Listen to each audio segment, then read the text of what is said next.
Shri KT Ramarao గారు.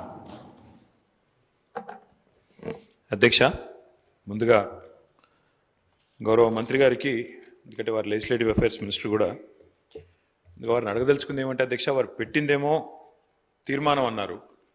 తీర్మానం copies అయితే మాకెవరికి రాలేదు.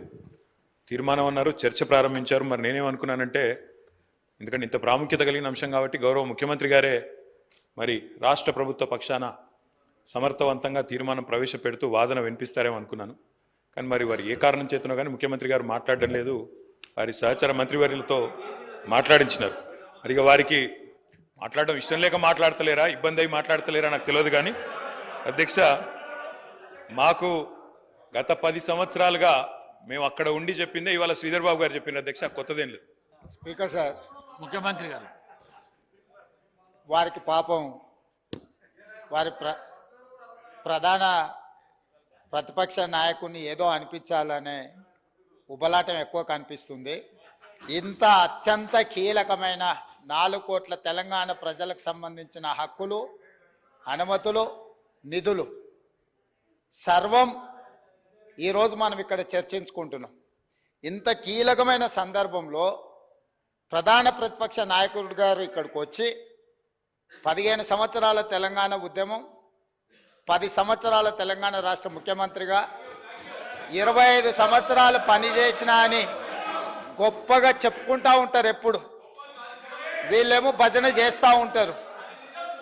మరి అట్లాంటి అనుభవజ్ఞుడు ఇక్కడ వచ్చి కూర్చొని ఈ సభలో చర్చించి ఇందులో పాల్గొని కేంద్ర ప్రభుత్వాన్ని నిలదీయాల్సిన సందర్భంలో కూడా ఇక్కడికి రాకుండా మోడీ గారు వీరిక్కడికి వస్తే చూస్తే ఏమైనా జరుగుద్దేమనే భయంతో ఎక్కడో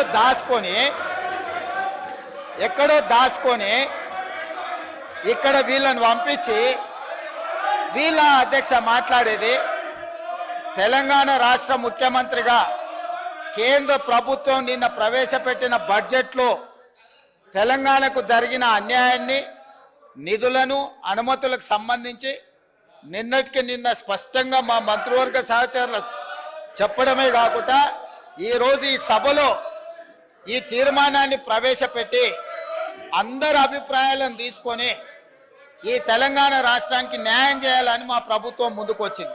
కాబట్టి ఆ సభ్యులు ప్రస్తావించాల్సిన అంశాల మీద దృష్టి పెడితే అది తెలంగాణ రాష్ట్రానికి ఉపయోగపడుతుంది.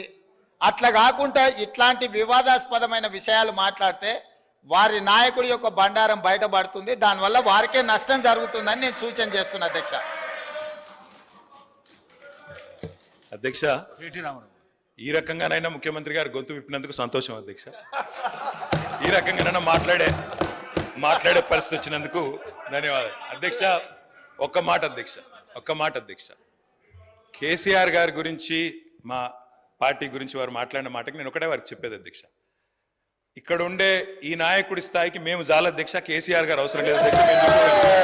ఆయన వచ్చినా రాకున్నా తప్పకుండా సమాధానం చెప్పే సత్తా మాకుంది. మీ సత్తా తెలుసు, మీరు ఇక్కడ ఉండి అక్కడ పోయిన వాళ్ళే, మీ సత్తా తెలుసు. కేసీఆర్ గారు అవసరం లేదు మీకు, మేము సరిపోతాం. మాకు సమాధానం చెప్పండి చాలు మీరు. అధ్యక్ష, వారు అన్నారు అధ్యక్ష తీర్మానం అని. అసలు తీర్మానం ఎక్కడుంది అధ్యక్ష? మాకైతే కాపీ రాలే. ముఖ్యమంత్రి గారు అంటున్నారు తీర్మానం ప్రవేశపెట్టిన. తీర్మానం ఏది అధ్యక్ష? అసలు మీరు ప్రవేశపెట్టిన తీర్మానం ఏది? శ్రీధర్ బాబు గారు, మీరు legislative affairs minister, where is the resolution? Resolution లేకుండా చర్చ ఏంది అధ్యక్ష? అసలు ఈ షార్ట్ డిస్కషనా, రెజల్యూషనా, ఏం పెడుతున్నారో కూడా తెలియకుండా హౌస్ నడుపుతున్నారు. సార్, ఇప్పుడు గౌరవ ముఖ్యమంత్రి గారు స్టేట్మెంట్ చేశారు. స్టేట్మెంట్ చేసి మీ అభిప్రాయాలను తీసుకొని చాలా డెమోక్రటిక్గా పోతా ఉన్న సందర్భం, మీరు డెమోక్రసీ వద్దు, డెమోక్రటిక్ పోవద్దు అంటే మేము స్పెసిఫిక్గా తీర్మానం చేస్తాం. దాని పరంగానే దాంట్లోనే మీరు ఆ అంశాల విషయంలోనే మేము డెమోక్రటిక్గా ఒక స్టేట్మెంట్ చేశాం. స్టేట్మెంట్ తర్వాత మీ అభిప్రాయాలను తీసుకొని ఈరోజు మేము ఒకటి ఆలోచన చేయాలా. దాంట్లో ఏముంది సార్ అధ్యక్ష?